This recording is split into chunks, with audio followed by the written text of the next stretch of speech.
中国就完全取回这家公司经营权的时候，要做第二步。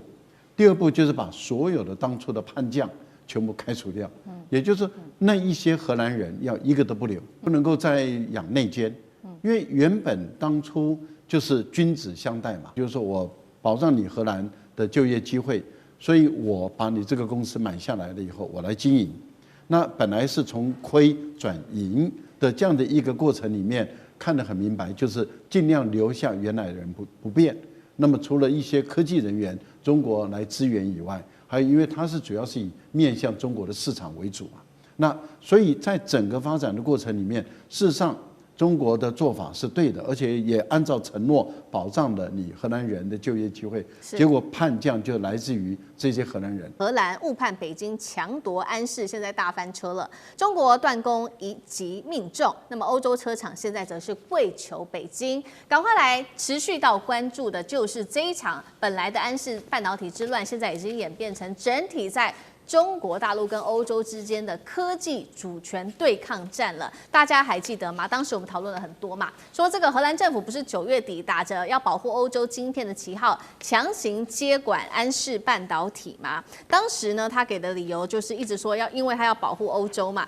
结果怎么样呢？中国大陆是立刻的祭出反制了，这是最新消息。中国是已经宣布了，生产所有安市的晶片会全面的断供，停止出口给这一些欧洲国家。荷兰的经济大臣听到之后是气急败坏，他说没有想到中方的反制会如此的迅速，导致我们可以说是措手不及啊，并且呢，这个欧洲的议会，荷兰的议会也痛骂中国的动作根本鲁莽草率，而且非常的外行。来看到现在演变的局面，造成了车厂现在非常的忧心，因为现在车厂赶快急着跟大陆来求救，尤其是德国的汽车协会已经公开表示了，他们支持透过双方中荷之间的对话来解决安市的争端，并且德国政府已经说呢，出面要施压荷兰停止在干预安市了。文泰科技已经正式启动了法律战，并且邀请临时监管人可以到北京，如果你愿意的话，赶快来做协商。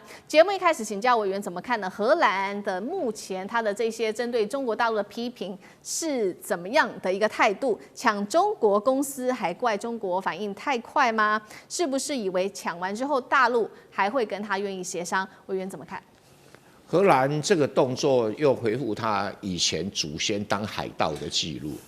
这种海盗即使他长得像电影明星，还是海盗。只是他碰到了专门在逮捕海盗的高手，叫王文涛。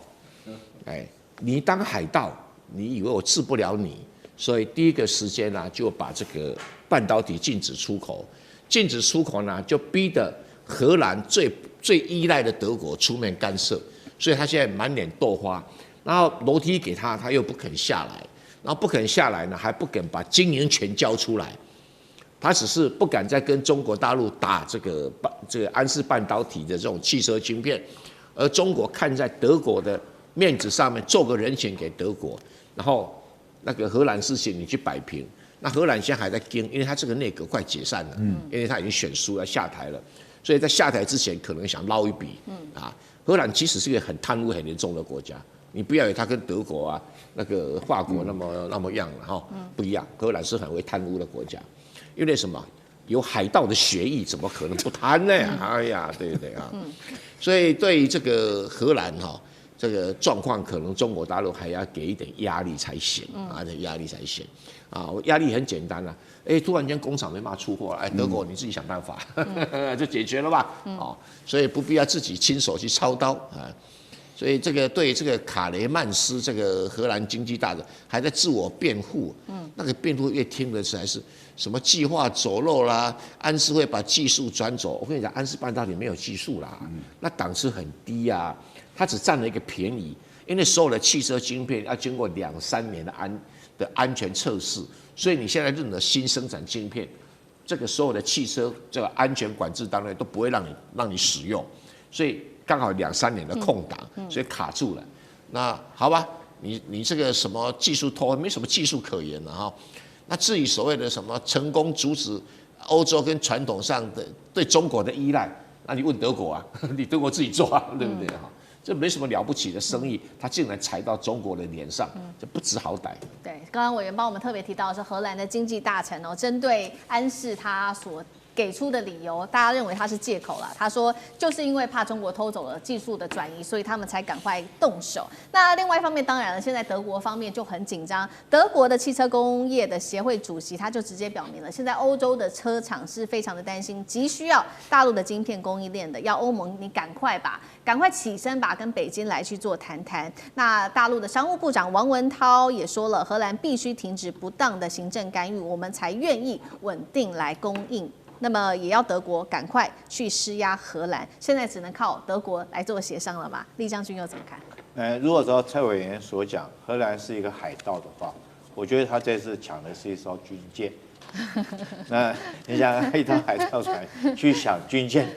的下场会是怎么样？那这件事情经过是这样哈，事实上安氏半导体本来就是文泰科技已经买下来的，那 CEO 就是他们董事长嘛，张学正。这是毋庸置疑的。那你怎么可能去指责说张学正自己将自己公司的技术偷自己公司技术，然后卖给另外一个公司？我觉得这是不合逻辑的。那简单来讲，其实我觉得荷兰只有一个理由啦，他认为说是安氏半导体这个他们设计的这个晶片，其实这个晶片是这样，是他们在荷兰的安氏半导体设计以后，在德国做晶圆晶片，然后做完以后要到中国的这种深圳和东莞那个地方来做封装，封装以后才可以供给汽车厂商来作为装配来使用，整个流程大概是这样。那你想想看，整个这都是文泰科技，整个安氏都是文泰科技张学正他99%的股权，他为什么要偷自己的这种技术卖给另外一家公司？这就不合逻辑嘛。那但是我觉得荷兰只是为了配合美国的说法，说是也基于国家安全的理由，就找这个理由，然后将这个 CEO 张文正停止他对公司的经营的权利哈。那当然对中国来讲是可忍，孰不可忍。当初来讲我就不再出货了，因为你最终的这个晶片最后的出口端还是在东莞的出口厂商那边。那中国管制出口以后，就造成很多汽车厂商，这个宝马啦，或者是奔腾啦，哈，这些他们急得不得了。但是中国这时候展现出大国的风范，一个负责任大国，他还继续给你们这些车厂豁免得你们断供，影响到全世界的供应。但是后续来讲还是要谈哈，这东西这第一个中国要求的也很简单，就是你要恢复张文正的经营权嘛，因为他本来就是董事长，他本来就是 CEO， 是他买下公司，你公司怎么可以随便就撤换掉他的股权？所以这方面来讲，我觉得中国立场是对的，支持自己国内的企业，不管在国外受了委屈，国内这个以中国自己本身的实力，支持自己国内的企业在国外的经营受了委屈，找自己国家来经营，这个东西不免让我们联想到，我们台湾政府到底有没有这个力量，有没有这种魄力，支持我们的台湾企业，如果在国外受了委屈来讲的话，能够力挺它。对，好，这时候中国大陆是硬起来，他们除了支持张学正 CEO 之外，他们也要求了几项很重要，告诉荷兰说，我们也要求你们要恢复包括了这个控制权跟股东权，并且大陆方面已经开始打起了法律战，他们也邀请说，荷兰你要谈也可以，那么你就是可以派出你们的荷兰临时监管人来到北京来做谈判。德国也说了，他们很愿意来搭起桥梁。文泰的法律战加上德国的外交施压，能够逼荷兰认输吗？接下来文泰重新拿回安氏的话，第一个要处理的问题又会是什么？是要整治内部企业、恢复供应链，还是赶快向荷兰全面追责？哪一个最重要？赖老师又怎么看？都很重要啊！我觉得大陆现在要做的就是一定要做到整个荷兰把这个安氏交出来。如果不做到这一点的话，这个是不可以的。因为目前来讲，荷兰的政府是在偷鸡。他用拖延战术，为什么？因为他是暂停执行1年，所以法院的判决仍然有效。那这样的话，对于文泰拿回自己的公司，这个就拿不回来了，因为1年以后你的政府继续执行的话，他一样可以把你的 CEO 换掉。所以我觉得对大陆来说，这是目前来讲，荷兰政府是采用拖延战术。所以中国大陆现在要做的第一件事，当然就是也唯一一定要做的这是最重要的，要摆在最前头的，就是你荷兰的政府，不管你这一届还是下一届，你任何政府一上来以后，你要先把这一个案子撤掉。撤掉以后，法院就是说政府已经撤掉了，那法院的判决就无效了，法院就改判，就是说原来的案子销案，因为原来的判决已经不存在了，那就销案了。销案以后，那当然 CEO 就合法的完全掌控取回自己的公司，因为这公司本来就是文泰的100%的资本嘛，对，所以中国就完全取回这家公司经营权的时候，要做第二步。第二步就是把所有的当初的叛将全部开除掉，也就是那一些荷兰人要一个都不留，不能够再养内奸，因为原本当初就是君子相待嘛，原本所谓的君子相待就是说我保障你荷兰的就业机会，所以我把你这个公司买下来了以后，我来经营。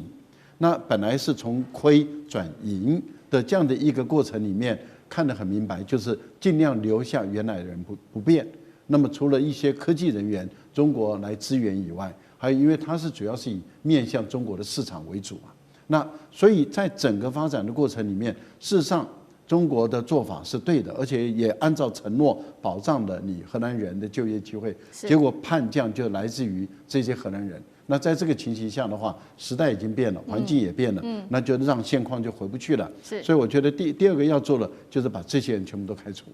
那开除了以后就安排自己的人，就完全接管了。我觉得目前来讲，大陆已经做了一件事，就是说，荷兰的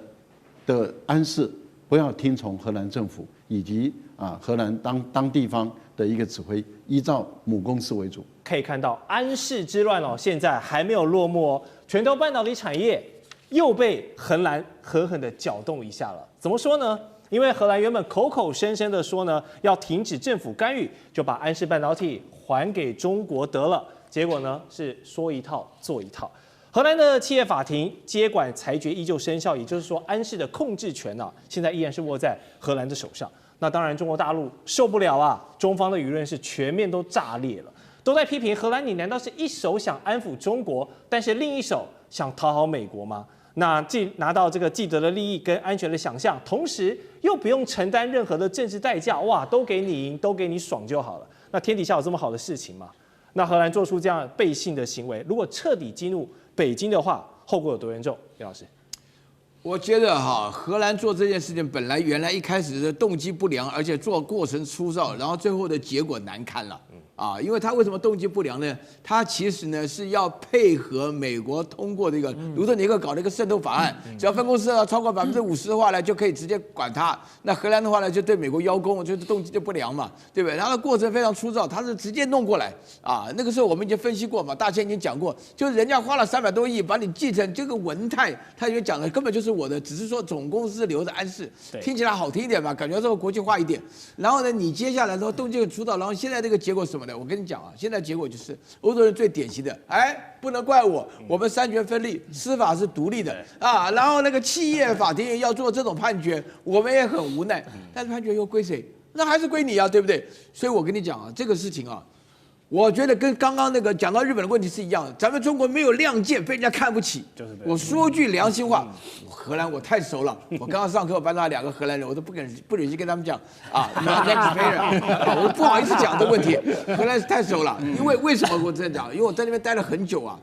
对不对？我要跟大家强调一点，对中国来讲的话呢，第一个就是说，我不相信你的司法是独立的。因为你的政府都不独立，你跟司法怎么会独立？然后第二个的话呢，你这个不合法的结果，想要用法律的方式来合法化，来制造一种国际的视听，你欺负中国没有话语权。然后第3点的话呢，我觉得中国在东莞那边的厂里头的安氏半导体的话，继续不出货，或者说是还有一个别的办法，就是想要货的东西来私下跟我来。以后就没有你荷兰的事情了，我们自己就提供你的至于说有什么东西，因为荷兰本来一开始态度很强硬的，有人说我不给你芯片什么的，那大陆本身做好准备的，因为大陆自己所有能够生产的一切，有中芯什么的能够彼此相互支应一下，但是荷兰这个开了个恶例非惩罚不可，为什么？因为想欺负中国的国家又没有实力的比比皆是，像那个德国的外交部长要来访问中国的之前还讲说什么？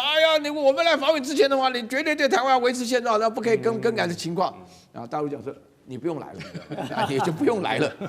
就这种情况要非常。那法国也是情况是一样，所以说现在目前为止的话呢，欧洲人加日本人的话，美国人倒是态度好得很啊。你看那个川普打那个电话，你们讲我们的好朋友啊，我要到中国去啊，你们千万不要打搅我要去中国啊。那么在这种情况下的话呢，大家可以心里看得明白，这个杀鸡儆猴啊。这个荷兰这个鸡啊，非杀不可，非杀不可，非杀不可！你如果不杀，以后完蛋了，我告诉你。好，批评荷兰不止苑老师哦，包含中国的央视也点名了，文泰已经提告了，代表中国企业呢不想忍耐，也不想再等待了。我们来看一下文泰的声明哦，包括了不接受非法结果合法化，要求荷兰永久撤销行政命令，还要恢复中方完整的股权及控制权。三大诉求很强硬，当然背后呢就是有着北京在撑腰嘛。如果荷兰不就范那中国可以玩的招太多了，外交施压、经贸报复、关键的材料或者是设施等等嘛，反制手段那叫一个丰富啊。所以如果以荷兰的立场来看，委员你觉得北京祭出哪一个杀招或是工具真的可以打到荷兰，让他们会痛会怕？刚才岳老师讲的完全正确，我觉得北京对荷兰也好，对日本也好已经是忍无可忍了就是这几个国家其实在过去已经玩过很多小把戏、小手段了，想尽各种办法让北京为难的。所以呢，这一次高市讲错话，北京就没有打算要善了。然后呢，这一次这个荷兰搞了一个安市之乱，北京也不会放过他。我完全同意刚才这个岳老师讲的嘛，你如果不亮剑人家就以为我们真的是柿子好拿捏了啦。那你说这个北京有什么样的工具？北京有一拖拉库的工具，它整个工具箱里都是工具。但是现在显然看起来，北京采取的策略就是那种隔山打牛嘛，就是我打欧洲，然后让欧洲来打荷兰。现在这个局势就是如此。当时安市之乱一开始，北京的第一件事情就是针对车企所用的成熟晶片进行全面的出口管制，所以欧洲车企受到了影响受到影响到最后连德国的官员都跑去骂荷兰了，说你闲着没事干去干这件事情干什么呢？你影响到了我们的。所以如果接下来北京再次的恢复所谓的出口管制的话，那欧洲的车厂都马上会面临到停工的问题了嘛。那讲更难听点，我们就跟阴谋论来讲一下，欧洲的车厂停工了，对北京的车厂来说没什么不好因为现在全世界跟这个北京的车厂跟中国大陆的汽车也能够竞争的，不过就是欧洲跟日本我今天安市我只要出口管制，你欧洲到日本的车厂都要停工，那全世界就只能买中国大陆的车子了，那就看谁撑得久，看谁挺得久了。更何况荷兰这件事情他现在是自己在玩这个游戏，你知道吗？他自己在玩游戏，原因是因为他原本要抱美国的大腿，结果没有想到习近平跟川普会面完之后呢，美国又撤掉了原本当时这个卢克尼克所做的宣告，所以坦白讲，荷兰是在没有任何美国的法律支撑的情况之下去做了这种片面的决定了。所以荷兰那些状况就跟高市是一样的。当美国抽手了之后呢，你就要看看这两个跳梁小丑要不要继续演下去了。是。好，刚才委员开了一个很有趣的话题就是呢，隔山打牛，我不直接跟你搞这有的没的，但是我限制我的成熟晶片的这个制程然后呢，你其他的国家就会痛了，你自然就会去跟荷兰施压。我们来看一个有趣的数据，包括日本车厂Honda、本田呢，它因为拿不到晶片，它要被迫下调产量，全球的销售量目标年减10%，那更别说欧洲有3座工厂现在都要暂时的停止生产了。车厂被迫这个延后新车的计划，还传说欧洲的部分车厂还有计划要调整供应链，同时要降低对中国厂商的依赖。但问题是，现在全球70%的中低阶车用晶片，就是我们说的成熟制程用的呢，都是靠中国的产能在消化的。所以短期之内，你欧洲车厂喊得很漂亮，说我们要去中国化，我们要更多的自主权，我们要更多的替代方案。但是现实上，你短时间就是没有一个选择所以干哥会觉得，德国车厂或是德国人，不是说德国人欧洲人很爱喊说我们要去中国化，我们要干嘛干嘛，但是有可能吗？还是天方夜谭？你在东莞的那个安市的厂里面，半导体厂里面，你去看那货都有，就是不出，怎么样？为什么？你现在除非我讲荷兰政府，你跟我们谈，你要用什么跟我们谈？你一定要撤销对于这个不合法的法令，还有你要让原来安市的 CEO 张学正回去做他的 CEO， 对不对？这些都是基本的嘛。不然我现在跟你讲很简单你知道那个逻辑晶片啊，它不是什么高阶产品啊，它老实讲一句，它根本就是一个车用的，然后呢，它是最基本的元件，没有这一颗，整部汽车都不用出厂，为什么？它就没有指令，灯也打不开，刹车也刹不住，它这个晶片很简单，主控了这一切，没有装这一颗，没有在我东莞的封测厂。经过测试之后，它出不去的话，你就干嘛？你就不用卖了。现在不用卖的不是我中国政府啊，是 BMW， 是宝马，是宾士，是标致，是你讲得出来的厂牌的车，它都被影响。在这种情况底下，我请问一下，你们到底要不要来跟我们中国政府谈呢？而且有一些车厂，他们也讲，他说，从安世这次的事件看起来，他们就发现说，不能够永远依赖一个地方。那我今天也要讲一句实在话，你所讲那个地方就叫中国，对不对？对。但是你要取代中国产品的可靠度，他说我这一个晶片，一个逻辑晶片，还有这些附加的离散元件，你知道可以，就是装在车子上10年不会坏。你去哪一家厂商可以保证他的东西出来之后10年不会坏？也就是这个相当于它不是耗材它不是什么汽车传动轴开还会坏掉。它这些半导体的晶片，老实讲一句，它可以用10年而不会坏掉，那就是中国做的啊。那你今天要取代它的那些下游厂商，它至少要7到10年才会成熟，你等得了那么久吗？你有那个时间，还有你有就是你有那样子的财报可以去支撑等待7到10年，没有嘛？所以现在你要解决燃眉之急，就是说，荷兰政府你一定要去跟中国低头，你才能够知道说我们今天捅了多大的马蜂窝嘛。安世这件事情，我可以跟各位讲，未来的发展一定荷兰政府又悄悄的道歉，又悄悄的说啊，好，都完全取消了这些制裁的手段。为什么？因为你用的是50年前那个早就已经过时的冷战时期的法规，根本是老美国人在后面搞鬼。这件事情我跟你讲，对全球的汽车产业已经造成了莫大的伤害，早就应该适可而止了。所以中国大陆的策略其实只有一句话：荷兰惹事，你就让欧洲有事。对，那欧洲有事，荷兰就要想办法处理这件事了嘛。是好，所以老师也觉得说，这个晶片的东西，车用晶片，我们扩大看的话，像委员说的，你一个荷兰捅出了乱子，现在其他的欧洲人都要陪你赔账。那这个本来就是这个道理嘛。这个你以为荷兰就是单独一个国家做决定嘛？当然是一个群体做决定嘛，对不对？我刚刚已经提到了，德国也就这种做法啊，对不对？然后法国也想搞啊，对不对？现在唯一比较老实一点的是英国了，因为英国实在是不行了。他有点袖手旁观的感觉。不是，他不但是袖手旁观，因为英国本身来讲就不跟欧洲走在一起嘛。那欧洲目前为止的话呢，要扩大自己的声势。那这个荷兰其实原来讲起来是一个还不错的国家，但是做这一次这个非常愚蠢的事情的话呢，导致的结果对于荷兰自己很伤的。了解。我觉得欧洲本身来讲的话呢，目前应该做的事情是跟大陆走近一点。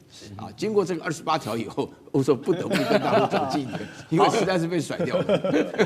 荷兰跟中国大陆之间的暗示半导体的争夺之乱，我们要来看到，因为在荷兰9月的时候突然宣布说以国安为由要接管安世半导体，那其实在北京方面是立刻做出反制了，直接就禁止了安世晶片的出口，结果是让欧洲的汽车产业差一点要这个产线停工。那我们看到呢，最新的进展就是现在呢，荷兰的经济大臣他宣布暂停接管命令了。为什么呢？因为是过去2天，11月18、19号，荷中双方进行了一场会谈，那据说是有建设性的，所以中国方面释出善意了，甚至也恢复这个民用晶片的出口，让欧洲的供应链可以稍微喘一口气。但是现在有一个问题是，北京话说得非常直接，他说荷兰才是导致全球供应链混乱的责任方，说这个现在只是第一步，因为真正要解决这个问题，就是你要撤回这个行政命令嘛。也就是说，现在双方的对立看起来好像稍微缓和一点，但是本质上的问题呢，现在供应链的紧张也没有完全消失。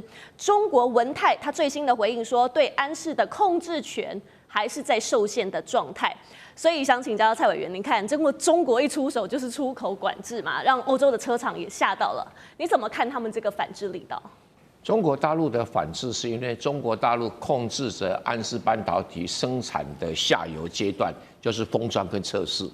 晶片的制造厂还是在荷兰。虽然这个稳泰科技有帮安视中国在上海跟江苏说要盖了一个新的晶圆厂，但那个晶圆厂要明年才会生产，所以工程师调回来了，但是现在还没有办法供货。那如果晶片在中国生产，然后这个封装测试在中国这个做，然后出口到欧洲这几个，就是完全中国控制。现在等于是一个人控制一半。对于这个目前呢，荷兰的政策是说我撤回这个所谓的行政命令，可是北京是要你撤销行政命令，但是我是暂停，暂停。那这个是有差距，等于是暂时一个妥协的状态。我相信这个荷兰政府虽然是暂停，它不会再实施了。你再实施回到原状的话，那你不被欧洲一脚把它踩死？因为荷兰主要是靠德国吃饭的，所以这个国家也不长眼睛。但是你说稳泰还没有完全控制是事实，因为什么？他的 CEO 还没上任，然后原先叛变的那几个外籍高管还没有铲除，因为一定会铲除汉奸的嘛，铲除汪精卫嘛，所以这个还没铲除嘛，那这个还没铲除，所以他可能在控制还会碰到这些障碍。不过我相信会解决了，会解决。那如果稳泰科技的 CEO 上任安视荷兰的 CEO，然后把这些人开除，换上他自己派的，比如说德国的高管这个这个时候很简单你就这个稳泰科技就打个电话给那个谁，给那个宾士跟 BMW， 你们派个人来当副总，就当营运长就来了，你根本不用管什么事，反正客户是这些人嘛，他们自己会把事情料理好，所以我是觉得这个时间因为不至于说会一直僵下去，因为荷兰这个政府也快下台，下一任政府谁帮你收这个烂摊子，根本懒得管嘛，那这个安视之乱应该是给欧洲一个很大的教训，就是说你要欺负中国的企业，那你要垫垫斤两那第二个，那个你要脱离中国的供应链，你要考虑你成本有多高风险有多大然后第三个，还是跟中国好好相处比较实际。这从来没有中国找你麻烦，都是你们找中国麻烦中国没事干就找你麻烦。中国是哲学是和气生财嘛，大家有钱一起赚嘛。当然讲的比较高远一点，名字叫什么？人类生命共同体。其实有钱大家赚，好吧？你自己荷兰不长眼睛，你听到这个美国说有要什么50%的这种渗入法，你就主动跑去当打手，还没想到美国躲到一边去，不干我的事你不是丢在这个马路上挨揍嘛？所以荷兰给个教训，其实也会给欧洲很多国家一个很好的教训。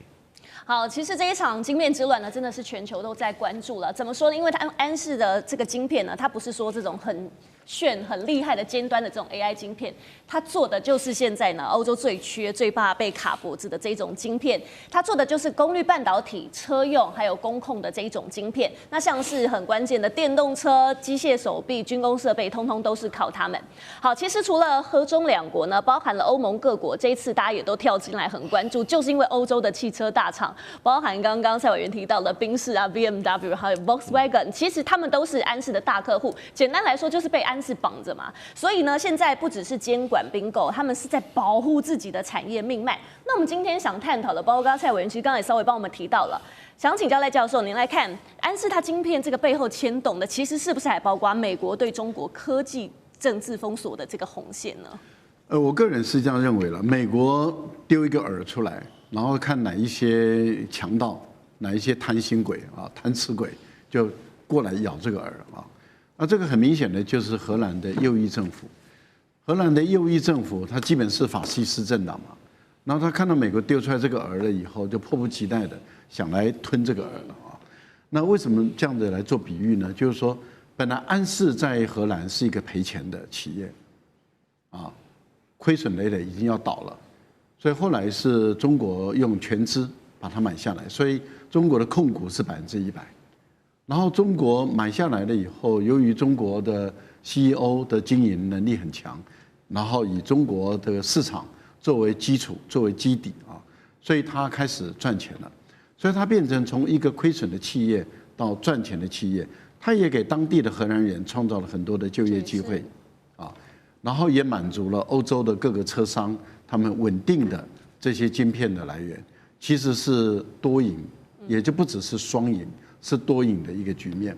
但是这个右翼的政府就贪吃鬼啊，他看到一个从亏损到有钱的到赚，而且他赚很多钱，赚了很多钱的这个企业的时候，他都想利用美国人的手，想把这个企业吞下来。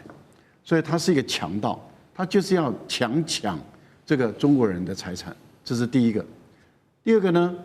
我们提到的就是他知道这个晶片的公司，他虽然不是做高阶的晶片，例如说他在荷兰这个部分是做设计，然后他的生产制造事实上是在德国，他在德国生产制造完了以后，然后的晶片嘛，然后再送回中国的深圳。在这个地方进行封测，最后封装，然后再运回去给德国的汽车来使用，是采用这样的一种方式，所以基本上来讲是全球的产业链的一部分。好，荷兰他认为他控制了这个晶片以后，他事实上对德国他就有更大的影响力了，因为德国、美国部分的还有日本部分的厂，那它等于是他们全世界的60%的欧洲厂的晶片都控制在荷兰手中，这个右翼政府就更有筹码了嘛。可是问题就是他没想到偷鸡不着蚀把米，也就是当他要偷吃，想借由美国人的手启动的一个从来没有使用过的所谓的1952年的法案，那这个法案他就要偷吃了。那他没想到中国政府是给企业当后盾的，这个情况就跟当初美国要吃华为一样。中国就给华为当后盾，所以华为不但活下来了，而且活得更好，而且现在更为壮大、更为强大了啊！那现在的情况是，我相信安视将会更为壮大、更为强大，因为再也没有人敢欺负中国的企业，也没有人敢欺负安视了，因为中国政府已经出来了，我就是他的后盾。所以我个人是认为，荷兰这一次的右翼政府是真的是没有从美国的经验中学到教训，这个是吃的亏吃的大。但是问题是在这个事情还没解决，为什么？因为它是暂停，对，不是撤回，不是撤回。那所以企业法庭的裁决仍然有效。你政府撤回了以后，企业法庭才能够裁决。就是说，因为你是政府要接管嘛。那你现在政府说不接管了，那企业法庭才能够裁决原来的裁决无效。我觉得目前问题还没解决，中国还会跟荷兰算了没完的账，而且我觉得这笔账还要继续算下去。好，确实现在的问题还没有解决。我们来看到荷中两方的态度，因为荷兰一方面它是要配合美国的出口短制嘛，刚刚说这个但是一方面呢，它也不敢真的让中国翻脸，因为包括了ASML 整条供应链其实都是非常需要中国市场的。那在中国大陆这边，那当然也不太可能退啦，因为安视是中国大陆在欧洲非常有这个深度布局的半导体企业。那只要西方把政治成本拉高的话，大陆方面当然会觉得说，你这个根本不是监管，你是阻止中资企业我们在欧洲立足。所以请教厉将军，以战略的角度，你怎么看这一局？到底是荷兰的监管，还是美国的技术围堵，透过盟友在执行？那中国大陆会不会他们是被强逼着要反击？我觉得这次来讲，如果让荷兰政府将安视这个企业来抢去的话，第一没有天理，第二没有道理。我先讲为什么没有天理，这明明就是一个抢劫嘛。荷兰如果说你把它形容成一个海盗国家就是一个海盗国家，看到安视这个本来由亏转盈了他就要抢这个企业。那不就是海盗的作为吗？而且你不但是海盗，我觉得你就是索马利亚的海盗。就你去抢的是什么？抢的是一艘军舰，对吧？你有没有看过说是一个海盗船去抢夺一艘军舰能够成功的吗？所以我觉得这是没有天理这个抢劫或者是偷窃都是不对的行为。那第二个我讲为什么没有道理？因为现在全世界来讲的话，那不管是方方面面的不只是科技事业。包括到其他事业都是很脆弱的一个供应链。我们就以这个半导体的事业、晶片事业来讲的话，这一次来讲，中国确实扎扎实实给欧洲上了一课，对不对？好，这个从晶片来讲，从设计，然后到这个从生产晶片，到封装哈，然后最后来讲供应到所有汽车的产业。汽车产业之后，它才能够装配到它的汽车上面啊，才能够行销到所有的消费者手中。这是一条的产业链哈。那如果说其中有一个环节断了的话，我觉得就会造成整个供应链整个崩溃掉。而且这供应链我觉得是非常脆弱的，安氏就是如此嘛。你这个只是一个晶片不送到中国去封装，大概整个产业链，包括到汽车产业链，全部都毁掉。所以艾斯摩尔在这件事情上面来讲的话，他们居然说是用松了一口气来形容这件事情。因为艾斯摩尔事实上它也是一个供应链，我制造出来这种不管是 EUV 或 DUV， 我当然要找到客户来买。那客户来讲买了以后，这个我后续的这种维修或者是保养或者是技术指导来讲的话，这都是整个产业。然后完了以后，依据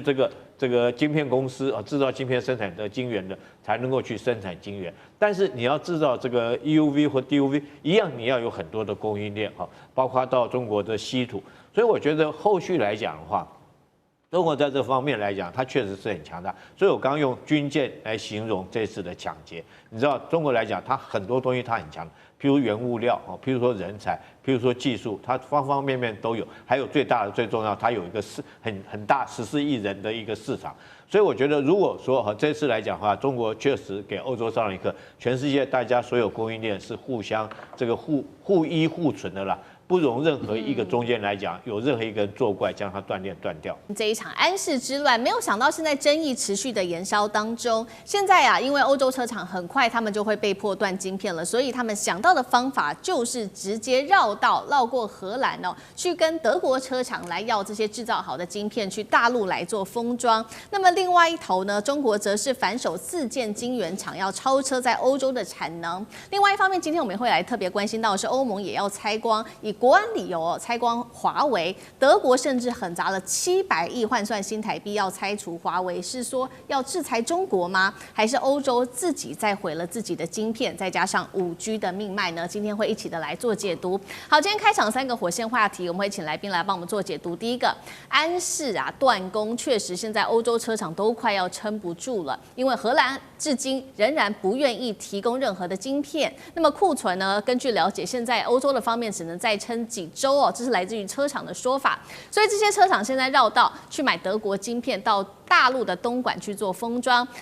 荷兰的这一招砍的是中国还是自己欧洲的晶片命脉呢？第二件事情，我们持续关注欧洲现在卡住安氏的出口，反逼呢中国现在早就已经出招了。他们呢安氏厂把200名中国的工程师紧急的调回去中国之外，还在上海跟无锡的新厂直接再把产能全面提升到每月5万片。如果安氏未来研发跟制造全部都东移的话，中国是否将完全不再需要欧洲来做制造了呢？这是第二个话题。最后我们也会来做关心的是，欧盟现在决定跟着美国走，持续利用国安的理由要求各国呢拆光华为的设备。德国更是狠砸了非常多的钱补贴电信商要拆华为的设备。但是要知道，这个欧洲对华为设备的依赖度最少也有40%起跳而且呢成本还非常的贵，欧洲真的拆得起吗？今天就这些议题，我们会一起的来做关注。赶快来关心荷兰政府到现在仍然是持续冻结出口晶片到大陆，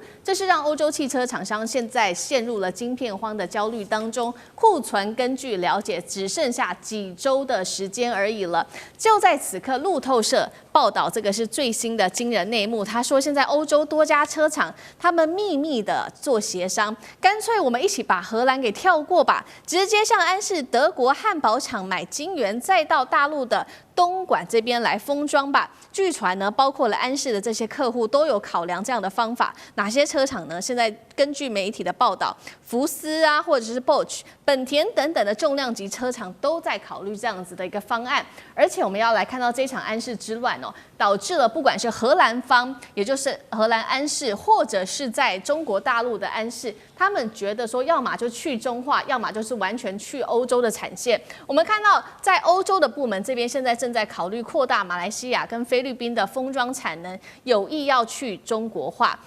中国的安氏也同样的悄悄的启动去荷兰化。刚刚提到的，除了200名的安氏荷兰工程师被接回中国大陆之外，中国上海无锡的产能也全面提升哦，那么可以超过欧洲本部。重点是了，大陆制造的成本又比较低，甚至可以降低18%，一年甚至可以省下10亿人民币这么高的金额。荷兰这一场卡中国的豪赌，会不会逼得欧洲车厂集体的绕道之外，还逼中国打造属于自己的晶圆厂？到底是制裁谁呢？未来有没有可能就是包括这个安氏的设计跟制造全面东移？将军怎么看？第一个我们先介绍一下这个安氏晶片它有一个外号叫做鸡饲料晶片。为什么叫鸡饲料晶片呢？因为它这个晶片很便宜这个一片晶片才25美分而已当然最近当然是涨价了，涨到一片大概到1块钱美金就算涨到1块钱美金，讲也不贵。但是一般来讲，现在所有车子，不管是燃油车或电动车，都需要用到这种晶片就像是鸡饲料一样，鸡就一定要吃饲料嘛。但是虽然很便宜，量很多，可是它就是要吃饲料所以一片通常燃油车来讲，它要到600片的晶片，那电动车可能到这个1-2千片。它用在车子的不管是安全气囊或者是说方向盘这个电灯系统，都要用到这种相关的安氏晶片。所以我们知道这个晶片来讲，并不是这个制造来讲，并不是技术特别高深。那安氏半导体，它在今年6月份的时候，为了配合美国的说法说这个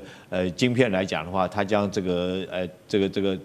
CEO 中国的 CEO 张学正将这个技术流到中国去。那事实上这只是一个借口跟理由啦这个我想说中国大概也不需要到这个很便宜的低技术端的一个晶片制造技术，但这片晶片由于是在荷兰这边制造以后，是到中国东莞去封装，所以公司是安氏荷兰的安氏公司，他那个时候就要撤换 CEO， 剥夺等于抢夺中国的经营权。那中国当然这对于国家来讲，当然要保护自己的企业。那后来来讲的话，虽然说中国来讲有管制晶片的出口但是后来中国基于说是这个贸易负责任的大国的角色，他后来将这些晶片来讲，有些国家如果说你这个有提出申请审核通过的话，那中国就给这些国家豁免。换言之，他就让这些国家可以继续获得这种封装完的晶片。但现在关键这个晶片来讲，如果说荷兰不提供给他晶片，然后中国就算封装完了以后，这个库存的晶片数量大概预估可能在12月初的话就用完了。就算是我愿意豁免，我愿意卖给这些车厂，因为你不要影响到这些大企业，不管是宝马啦，或者是奔腾啦，这些车子来讲的话，它如果没有晶片，就没办法组装车子。所以我觉得中国就基于这个负责任一个大国的立场，愿意将这晶片给这些国家，给这些车去豁免。但是很遗憾荷兰到现在还嘴巴在硬还是不愿意恢复张文正的这种 CEO 的这种经营权。所以中国已经答应荷兰说，下个礼拜刚刚最新的讯息是，下个礼拜让荷兰的财政相关的单位到中国来做这件事情做协商。当然我们希望说是在下礼拜这个可以得到双方可以得到很顺利一个协商的一个结果，让事情回到原点。也就是说，张文正他继续回去当他的安氏 CEO， 本来就是他的公司嘛。那中国来讲，这个晶片也继续可以这个封装完以后供给其他公司，其实车企公司来使用。但是我想，如果说这个荷兰政府还继续在嘴硬，还继续僵持到底，我想中国也有反制之道了第一个就像是我们刚刚讲的，中国可以自己，这不是很难的晶片，中国不管中芯国际啦或上海啦他们都可以自己制造这个晶片，然后再给东莞来封装，然后供给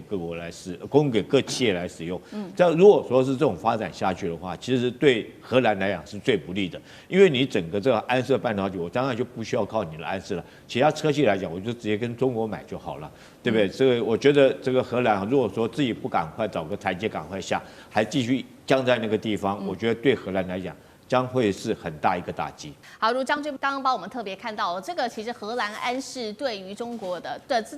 不可取代性是完全低于中国大陆它的安氏它是完全可以自给自足来做生产。那未来有没有可能就是包括这个晶片的设计到制造端全部由中国自己包办，也不再需要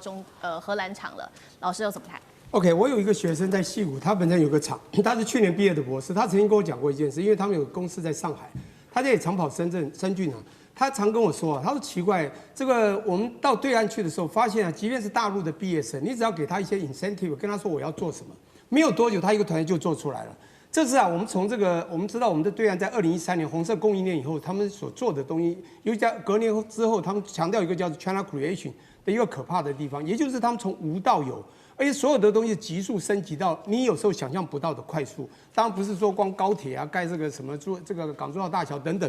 在这个所谓的科技的这个领域也是一样，所以常常让你会意想不到的突然的出现。好，那待会我们讲安适这个问题啊，就讲，因为我们讲对岸他们已经真的是用心在这一块，也就是高科技上面扎根啊。从2014年跟这个中德签的工业4.0之后。然后他们在另一年丢了大经济一期计划，在1000多亿，2019年2期计划，2023、24因为面临到所谓的中美贸易战的越来越这个紧箍咒越来越严重，丢了3期计划，这是在扎重金，还有在教育的改革，因为我刚从南京回来，他们现在叫跨领域结合，包括我们的财经系都已经落到后面的排名，而是所有东西必须加 AI 元素，那叫跨领域结合。那我现在要讲的就是说，所有的东西你不可能只有一样就生存，包括安氏半导体也是一样。9月30号在河南呢做了一个大的这个我们也是一个杀手锏啊，他就把这个整个安氏半导体就把它拿下来了。那这个东西其实是从当时我们的对岸中国在那边去设厂把它这个成立起来，这是一个我们把它号称叫做全球最大的基础型的晶片的制造商。它里面包括它的二极体啊、电晶体啊、电源供应器这些东西都在那边做这个制造生产。实际上它是非常重要的，可是你忽略掉一个东西，就是说它在制造一样东西的时候，一定有上中游甚至下游啊，不管下游还有下游端到最后的客户端。这里呢，如果你今天不能掌控整条线，你只拿到中间的部分，其实啊，你有可能就会被人家断层。所以呢，当时我记得在10月初的时候啊，我们的对岸就给他做了一个断层的做法，就把上中的很多的供应商就不过去了。当然这时候又发现他们这样又生存不下去，但他们一样可以从，因为欧盟是一个比较奇怪的地方，欧盟现在28个国家，从这个英国脱欧变27个嘛，这些在不管深耕这里面的国家呢，他们也互相各有资源，所以即便是厂商需求这样的半导体，即便是供应商不见，他们也可能透过别的国家，再到甚至你要组装，透过别的国家洗白了这个所谓的荷兰和中国的对抗，比如透过德国啊或所有地方到了深圳或东莞去再设计包装。但你知道，这个我想，任何人也是一样，国家也是一样。一个高层他不可能是傻子的，这个是没有智慧的。他没有智慧决策。当你要锁我们的东西，我们一定就会反其手。所以我觉得所有的这种高科技的东西，我觉得有3样很重要的东西。第一个叫技术，你没有好的技术不可能。好，那当然技术可以慢慢 create， 就是每个国家在比照。比如先进制程，我们的晶片，台积电这么强，我们的对岸真的还拿不到，所以美国才用那样来锁喉中国。当然，还有第二个就是人才。我跟你讲，技术的核心就是人才，没有人你怎么做呢？没有人，你 AI 这个我们生成 AI 也做不出来，人还是最重要的。那什么叫人才？他一定从小这个训练，他不管这个是优秀或怎么样，在学经历面到了一定，这种人才是很难1天2天就成的，因此太重要。因此这个中国反其手，而且当然还有民族性哈，他们的民族意识要到的一定，他们的人愿意回去。所以我们的对岸从当时这个学校里面去拉所谓的海归派之外的很多人才慢慢回去啊，你看到在我们的对岸很多的高科技都是包括徐光宪啊，包括一些很重要的人，当有一定年纪的这些人慢慢回去，现在很多年轻的高科技人也回去。他这次只要把这200人拉回去，说实在的，当他缺人才的时候就很惨。是。当然第3个我要讲就是人才、技术人才，还有一个就是基础设施啦。基础设施各国都有不同的布局。当你是一个自由贸易的时代，全球的时候供应链互相协调协同合作嘛，叫 co-integration。这样是对全球都有利的。那熟料现在变成一个 anti-globalization， 叫逆全球化的一个新国际的新治理。在这种情况之下，大家都必须明哲保身。从美国他孤立主义、保护主义开始，全球都在这样。所以荷兰做这样的动作，当然我们的对岸中国也会做这样的动作。所以这时候他为了明哲保身，只要你对我怎么样，他一定会做反其道的手，然后就把他人才拉回去。当然最后一个重点就是我讲的刚开始讲的一句话，就我们对岸真的是从某些地方蛮可怕，就是我们美国也曾经吓得说，他怎么又突然多了一个船坞，怎么又突然多了一艘舰艇一样的道理，就是我们现在觉得它好像还没有东西，它可能很快就会出现。也就是你讲的，有可能中国在不久的将来，因为它量体也大，人口也多，人才也多，就会不需要，大部分就不需要欧洲的供应了，而欧洲以前是像老虎一样的，全部就会被打趴变成欧洲猫了。这个安氏之乱，这一回大陆使出了这一招叫做釜底抽薪吗？因为荷兰是否在这时候恐怕沦为一个空壳的公司了？大陆用什么样的方法把荷兰之重要的头脑，还有这些重要的一些资产啊、人力等等，全部都带回中国去了？等一下一起做关心这一招，这个。拉着德国一起来针对荷兰这招放饵钓鱼，是否会让荷兰完全的孤立呢？今天都会一起来做关心。好，今天3个火线话题，我们等一下赶快来请来宾帮我们做解答。北京这一回是先甜后刀吗？针对荷兰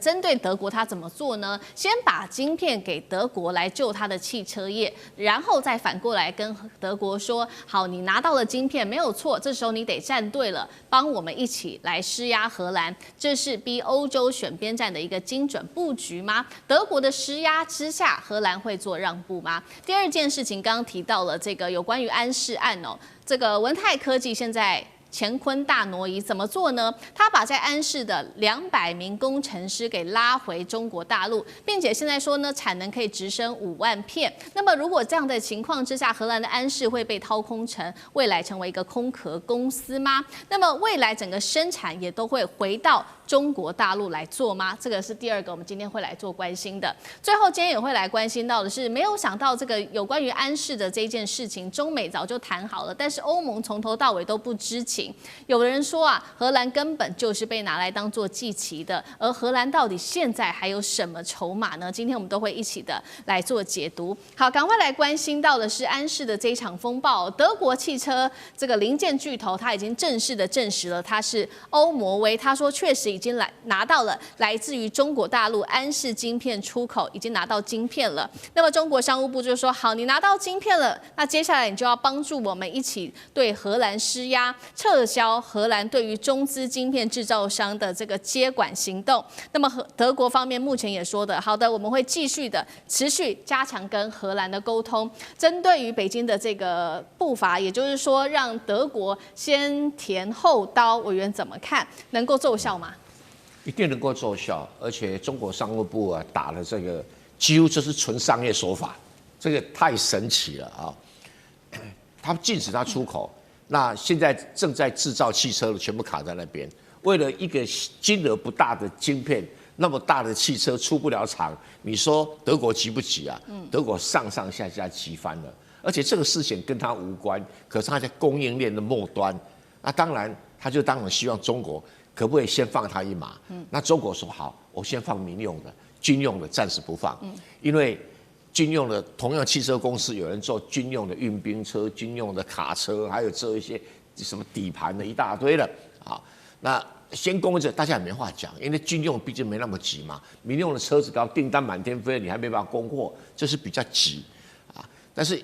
整体来讲，这两个先区隔开来的话，那就很明白啦。你这些汽车公司就单独去跟荷兰施压，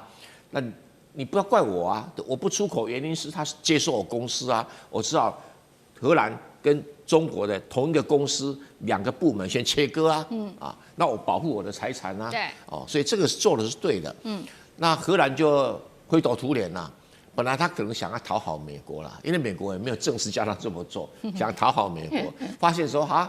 被抛弃了，那自己可能一开始也贪心啦，贪心真的是贪心啦，没想到贪心哦。这个偷鸡不着，数了一把米啊，这也好大一把米啊。那德国很生气，因为德国可以说是荷兰很重要的经济命脉，他得罪了德国，我不晓得荷兰以后怎么混的哦。所以这个德国一定会给荷兰强大的政治跟经济的压力嘛。那接下来就是你荷兰哦，内部老百姓抱怨连连，你都快要卸任的过渡时期的内阁，你还搞这种无聊的事啊！而且荷兰的认知说，你们这几个官员就是被那个高管安氏的外籍高管给收买，不然你干这个事干什么啊？那现在在当家是安氏的高管，可是现在已经被抽空了。现在所谓工程师回来，那是因为两边没有弄好，这次是派去的，所以工程师回来，荷兰会不会成为空壳公司？现在还不会，因为它还有晶圆厂。那现在中国大陆的稳泰科技现在也开始盖出晶圆厂，找到上海跟无锡的新厂。因为盖这种晶圆厂不像台积电那么精密，因为它是800奈米的吧，所以只要有专利权啊，有设计图，就很容易 copy 出来了。就因为它有封装厂，所以它一定有设计图啊。然后这个对他来讲又不是什么太难了，200个工程师，其中50个就够了，可以把它完全铺陈出来生产。那这一下子，那个控制荷兰安氏那几个外籍高管这下傻眼了，他们准备吃官司了啊。好，我们所以持续看到，那所以接下来如果中国大陆早就已经持续的在布局，刚刚委员帮我们提到，除了建晶圆厂之外呢，赶快来看到是中国的前吞大挪移用了哪一些方法，被外界视为这个叫做教科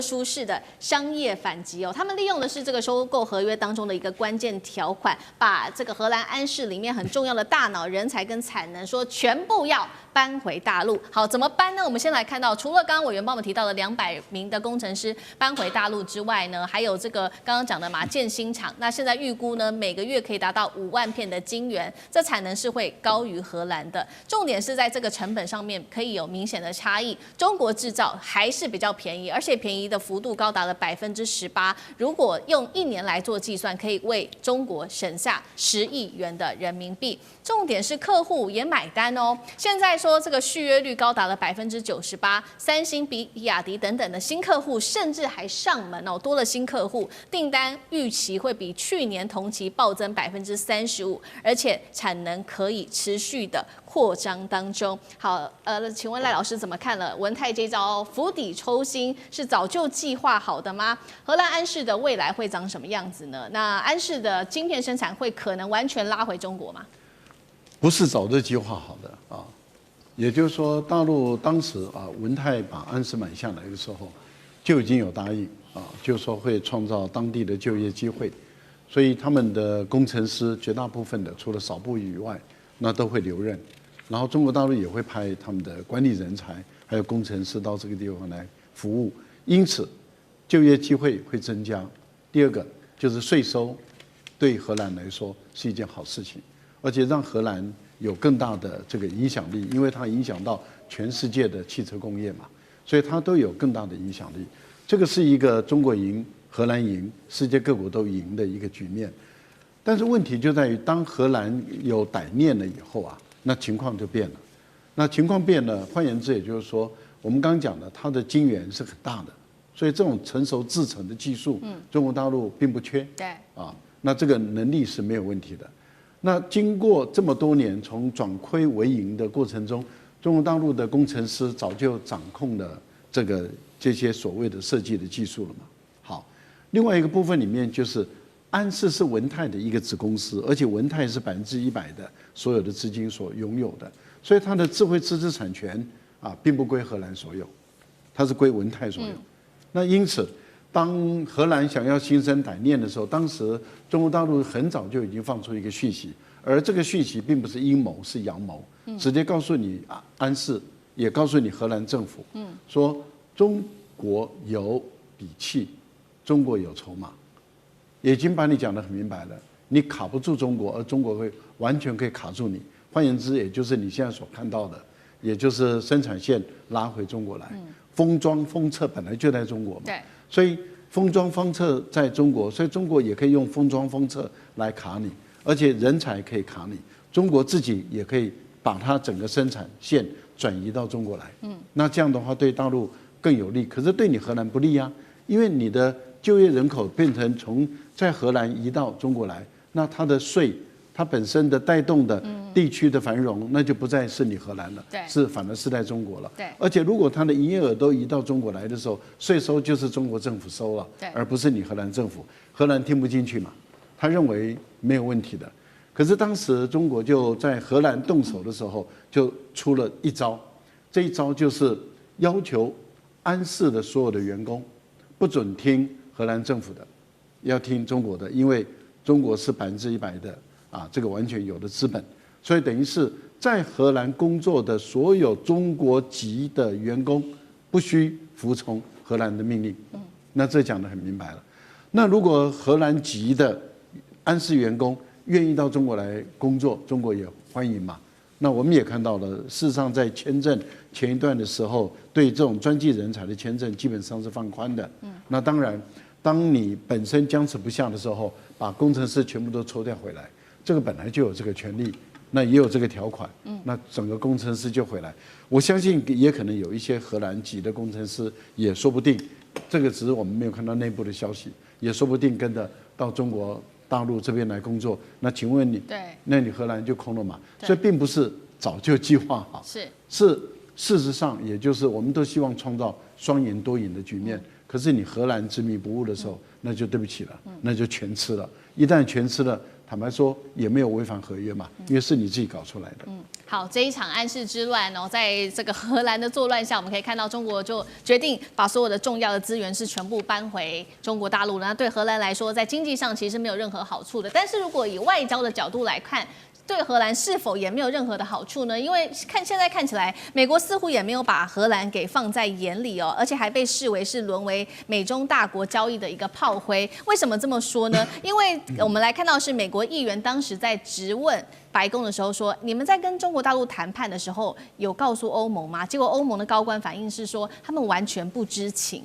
那代表说这个荷兰其实也被蒙在鼓里。那现在不仅还要面对大陆的强硬的施压，还有德国跟欧盟内部也对他不满，还有美国的背弃，荷兰手上到底还剩下什么底气跟筹码？张老师怎么看？其实就荷兰整体的经济而言，大概是20%是制造业，80%是服务业。荷兰呢是靠着跟世界接轨而贸易兴盛起来。你问他说荷兰现在手中还有什么牌？荷兰确实还有一些大厂啊，这个 Royal Shell 皇家壳牌的石油业，飞利浦这是电器的制造业，福克这个飞机这个制造业已经式微了。联合利华 Unilever 这个是专门做农产品加工的，比较这个有名的安佳乳品啊、桦树奶粉啊，这个还有海尼根啤酒，还有这个叫做这个全部德国最畅销的牌子的德国酸菜，是荷兰做的，所以呢，荷兰有它自己的就是说经济的优势。那但是呢，他一直强调我所在的位置，我必须跟世界接轨。他今天做这个事情其实是完全反过来跟世界接轨。荷兰人是极度的聪明，而且呢，在那么小的一个国家之下，他能够在海权的这样兴旺的之下，然后你想想看，在我们台南都可以建立一个殖民地，他有他的本事，而且还可以在1米那么一个地方。但是他真正的问题就是一个观念的改变。被美国人这样子去怂恿，然后变成一个打手，最后就弄出来。所以这个在荷兰内部有他的报纸讲说这个愚笨呢，就跟当初荷兰有一个很有名的就是郁金香风暴嘛，对不对？大家盲目去投资郁金香，很愚昧的那么一个事儿。他说这个大概愚蠢的程度跟那个差不多。